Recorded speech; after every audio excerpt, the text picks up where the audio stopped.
Today you are going to practice evaluating expressions using the periodic table. So over here on the right is an example of a problem from today's assignment.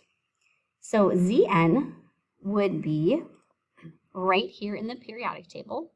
So its atomic number is 30. So this number here is 30. Be is right here, which is 4.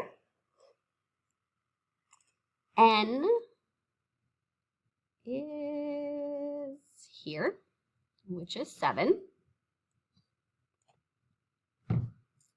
And then Fe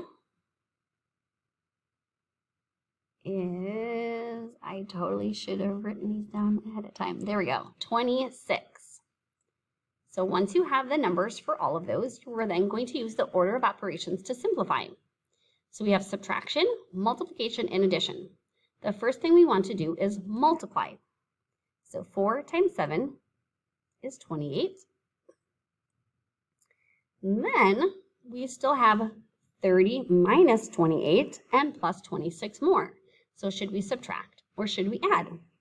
Well, we need to subtract first because PEMDAS says we need to do them kind of both at the same time from left to right. And this subtraction symbol is further to the left than this addition symbol. So we're going to do 30 minus 28, which is 2, and then 2 plus 26, which is 28. So the flamingo here would be worth 28.